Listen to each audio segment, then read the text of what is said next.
আসসালামু আলাইকুম। এখন দেখবেন সংবাদ শিরোনাম। গণসংযোগকালে গুলিবিদ্ধ চট্টগ্রাম ৮ আসনের বিএনপি প্রার্থী এরশাদুল্লাহর পরিস্থিতি স্থিতিশীল। হতাহতের ঘটনায় এখনও ধরা পড়েনি কেউ। চোরাচালানের পণ্যের সাথে শেরপুর সীমান্ত দিয়ে দেশে ঢুকছে জাল টাকা। দুই পারে সক্রিয় রাসেল হাসান চক্র, ফাঁদে পড়ে নিঃস্ব অনেকে। চট্টগ্রামে আগামী দুদিন ইসির শুনানি। ডাকা হয়েছে গত ৩ বিতর্কিত নির্বাচন সংশ্লিষ্ট কর্মকর্তাদের। ভুয়া ভোটে ভূমিকা খতিয়ে দেখাই লক্ষ্য। জামালপুরের চরাঞ্চলে আইন শৃঙ্খলা পরিস্থিতির অবনতি। কয়েক বছরে চুরি ডাকাতির পাশাপাশি বেড়েছে হত্যাকাণ্ড। পুলিশ ফাঁড়ি স্থাপনের দাবি। চলন বিলের ভাসমান স্কুল সুবিধাবঞ্চিতদের দোরগোড়ায় পৌঁছে দিচ্ছে শিক্ষার আলো। মিলছে স্বাস্থ্যসেবাও। অভিনব পন্থায় বিশ্বমণ্ডলে সেবা। ভারতের হরিয়ানায় বিধানসভা নির্বাচনে ব্যাপক কারচুপির অভিযোগ রাহুল গান্ধীর। ২ কোটি ভোটের ২৫ লাখই জাল বলে দাবি।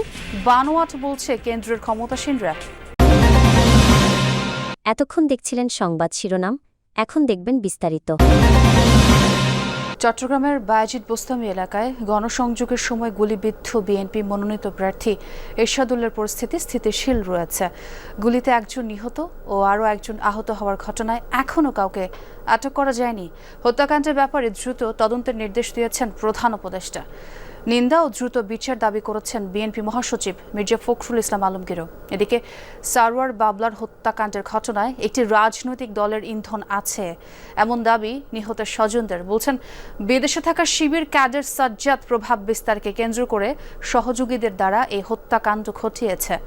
গতকাল সন্ধ্যায় বায়েজিদ বোস্তামি চালিতাতলী খন্দকার পাড়ায় চট্টগ্রাম ৮ আসনে বিএনপি মনোনীত প্রার্থী এরশাদ উল্লাহর গণসংযোগের সময় দুর্বৃত্তদের গুলিতে নিহত হন সারওয়ার বাবলা। গুলিবিদ্ধ হন এরশাদুল্লাহ। নিহত সারওয়ার ও অভিযুক্ত সাজ্জাদ দুজনের নামেই একাধিক মামলা রয়েছে বলে জানিয়েছে সিএমপি।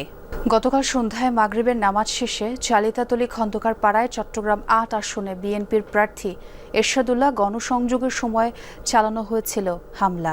দুর্বৃত্তদের মুহুর্মুহু গুলিতে কেঁপে ওঠে চারপাশ। এরশাদ সহ আহত হন ২ জন, আর নিহত হন পাশে থাকা সারওয়ার বাবলা একজন, যিনি পুলিশের তালিকাভুক্ত শীর্ষ সন্ত্রাসী। নির্বাচনে এই ঘটনার প্রভাব পড়বে না বলে মন্তব্য করেছেন সিএমপি কমিশনার। মাগরিবের নামাজ শেষে চালিতাতলী খন্দকার পাড়ায় গণসংযোগ করছিলেন চট্টগ্রাম ৮ আসনে বিএনপির প্রার্থী এরশাদুল্লাহ। সে সময় এভাবেই দুর্বৃত্তের মুহুমুহু গুলিতে কেঁপে উঠে চারপাশ।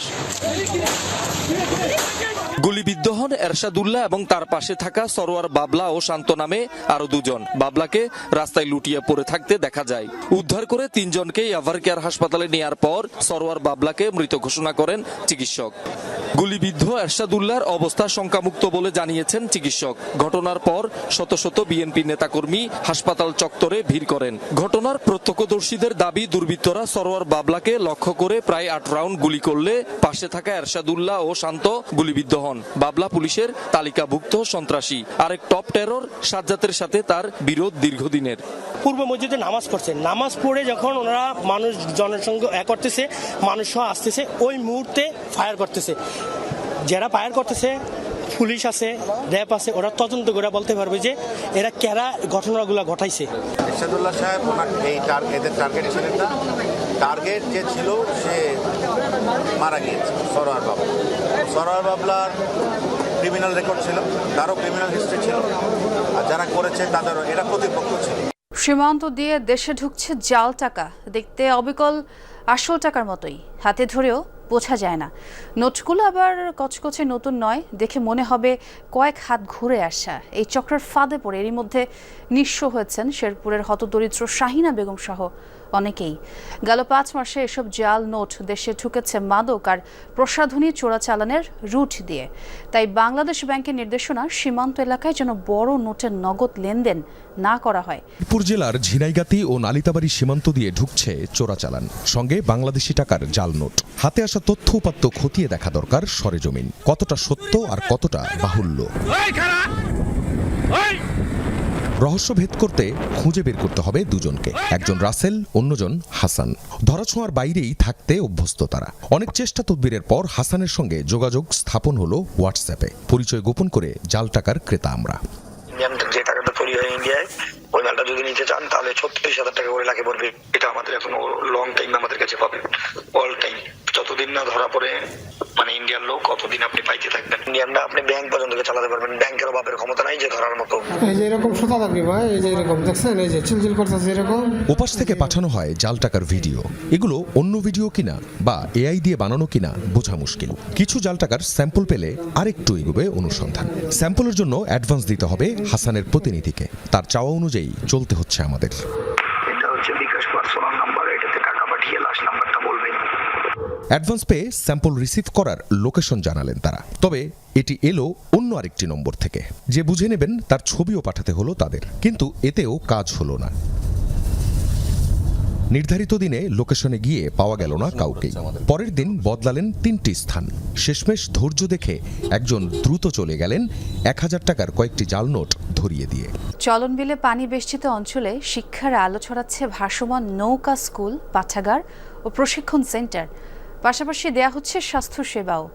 এই অঞ্চলের সুবিধা বঞ্চিত শিক্ষার্থীদের স্কুলে যেতে হয় না, বরং নৌকা স্কুলই পৌঁছে যায় তাদের কাছে। নিরক্ষরতা দূর করতে অভিনব এই মাধ্যম সাড়া জাগিয়েছে আন্তর্জাতিক পরিমণ্ডলে। পানিতে ভেসে বেড়াচ্ছে আস্ত এক পাঠশালা। চলন বিলের মানুষের কাছে নৌকা স্কুল নামে পরিচিত। চলনবিল অধ্যুষিত পাবনার চাটমোহর, ভাঙ্গুড়া, ফরিদপুর উপজেলার নদ নদীতে চোখে পড়বে ব্যতিক্রমী এই নৌকাগুলো। এ অঞ্চলের শতাধিক গ্রামের মানুষ বছরের প্রায় 6 মাস থাকে পানিবন্দী। বাধাগ্রস্ত হয় শিক্ষাসহ অন্যান্য প্রাতিষ্ঠানিক কার্যক্রম। প্রতিকূল পরিবেশেও শিশুরা যেন শিক্ষা বঞ্চিত না হয় সেজন্য চালু করা হয়েছে নৌকা স্কুল। আমাদের নৌকা স্কুল আসবে জন্য আমরা এখানে অপেক্ষা করছি। ভারতের রাজনীতিতে এবার আলোচনায় ব্রাজিলের এক মডেল। বিরোধী দলীয় নেতা রাহুল গান্ধীর অভিযোগ, হরিয়ানায় ওই নারীর ছবি ব্যবহার করে বিভিন্ন নামে অন্তত 22টি ভুয়া ভোটার আইডি বানানো হয়েছে।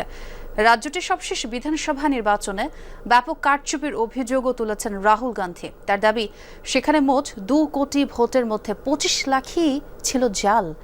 যদিও রাহুলের অভিযোগকে বানোয়াট বলছে কেন্দ্রের ক্ষমতাসীনরা।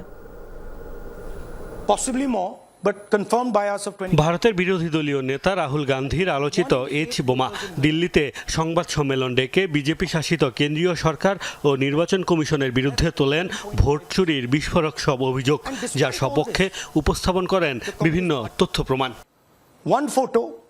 রাহুল গান্ধীর দাবি, হরিয়ানার 2 কোটি নিবন্ধিত ভোটারের মধ্যে 25 লাখই জাল, অর্থাৎ রাজ্যটির প্রতি 8 জনের মধ্যে একজন ভুয়া ভোটার। বিরোধী দলীয় নেতার দাবি, 2024 সালের নির্বাচনে ভোট কারচুপির মাধ্যমে কংগ্রেসের নিশ্চিত জয় ছিনিয়ে নেওয়া হয়েছে। 2 crore total voters, vote chori of 25 lakhs. আমাদের কাছে স্পষ্ট প্রমাণ রয়েছে যে হরিয়ানার 25 লাখ ভোটই ভুয়া। হয় তাদের অস্তিত্ব নেই, নয়তো তাদের পরিচয় ভুয়া। হরিয়ানায় প্রতি 8 জনের মধ্যে একজন ভুয়া ভোটার, অর্থাৎ মোট ভোটারের 12.5%। 12.5%। এ সময় ভোট চুরির সপক্ষে প্রমাণ দিতে গিয়ে কংগ্রেস নেতা ব্রাজিলিয়ান মডেল দাবি করে এক নারীর ছবি উপস্থাপন করেন। তার দাবি, ওই ছবি ব্যবহার করে 22টি ভুয়া ভোটার আইডি তৈরি করা হয়েছে।